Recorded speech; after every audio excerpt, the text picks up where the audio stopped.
a day. What a day, what a day. Quite a crowd, fear and delight. What's wrong with a bit of fear and delight? Trying to still wait? Trying to be packing? Moving on? I can see, you know. Allow me to introduce myself. Scaramouche Jones, Esquire, Clown, Englishman. Indulge me by your attentiveness, me mates, or I must prevail upon ye to witness me lost and complete unmasking that will thrill and revolt you with fear and delight. Sometimes a person makes a disguise to hide himself. It is inevitable that he must reveal his true identity. Watch as a man steps away from the circus ring, peels away his disguises, and reveals the joys, brutalities, and tragedies that shape the white clown mask of Scaramouche Jones by Geoffrey Butcher. I was pale even at birth, which surprised me mother, since she was a dark-skinned gypsy. You were so pale and white when you popped up from inside me, splunk, just like a little shellfish. Who was me father? Who can say? Me mother never told me, except that he was an Englishman. And so, we traveled together for nearly 25 years as I grew to manhood. When we stayed to our pitch at a public place, my job was to carry out the elaborate rigmarole, which preceded the actual snake charming as a way to generate an appropriate mystical build-up to the performance.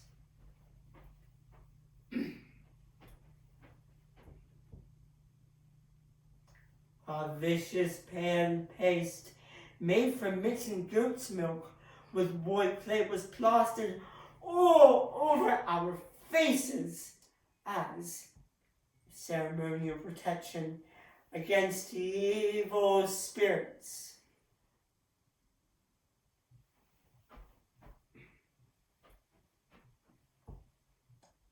We were arrested in the great cathedral square of Addis Ababa in the winter of 1931 for causing criminal and blasphemous public disturbance at the coronation of His Imperial Haile Selassie. After the arrest, Benjamin Disraeli, our snake, was never seen again. Yasu was hanged, and I was slung into a dungeon to await sentencing. My rescue came at the hands of Rear Admiral Prince Eugene of Italy, who thought, "It is such a shame to see a poor innocent young man suffer the same fate as poor Yasu." And so I departed Africa. My time among the gypsies was a seamless roving journey without beginning or end. They were heading to Milan, and I followed. And so I found myself at the police station in Milan. The desk sergeant leered at me. "Take this white-faced flick down to the cells and teach him a lesson." I was stripped of me finery, and I was beaten senseless with a rifle butt and knuckle dusters. The brutality of our mistreatment was taken as a sign that things were not too hot for gypsies in Milan, and so we packed up and set off on the long journey to Krakow. The day that Poland fell, disguised as a monk, with no clear intent but support, hiding his snow white face under Mikhail for fear it should excite comment. I was prevented from boarding a ship bound for Egypt, and was instead slung to the back of a military wagon creamed with men, women, and children who all bore on their garments a yellow star.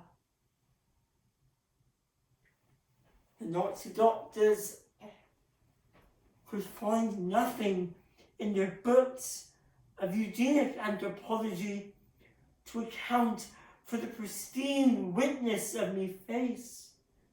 So they kept me alive as a curiosity that would bear further looking into. I was given the job as a gravedigger at the concentration camp at Split.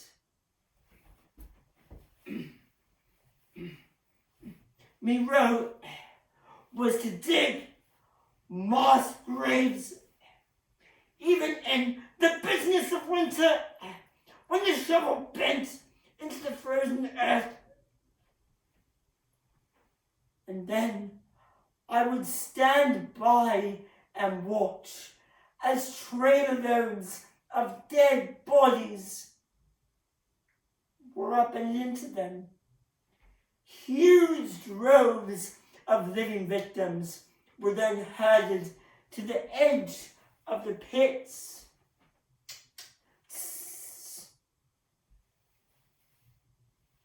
Where they were machine gunned into the ground. However, when the corpses arrived, whether by gas, bullet, or malnutrition, my role was to shovel white lime all over their contorted limbs and twisted faces. And an extraordinary thing happened. I discovered a facility for making children laugh. Yes, when those ranks of frightened, worn-down people were lined up for the machine gun squads, I would wink at them, poor faces, cavorting and making fun of the guards behind their backs, acting out a silent pantomime. I got caught fooling around in this way plenty of times, and my punishments were far from pleasant. But it seemed to be a price worth paying to see those haunted little faces fixed on mine as they waited for the end. So the common euphemism for extermination on camp became not going to the showers or going for a haircut, but going to see the clown. After the war, I was locked up, not surprisingly, for complicity in war crimes. The reprieve, however, came in 1951, when my case was re-examined in light of some of the stories the survivors were beginning to tell. Was I really the concentration camp clown who kept fear at bay for so many Holocaust victims? I muttered that yes, I just wanted to make the little ones laugh before they... Order! Order! It would seem that, in your own way, you have been some service to humanity. You have been wrongfully imprisoned, and you shall receive a compensation of £100, and you are free to go within His Majesty's realms. And so, through my ignorance, I acquired the surname of Jones, a brand new suit of clothes, £100 in my pocket, and a ticket by rail all the way to England.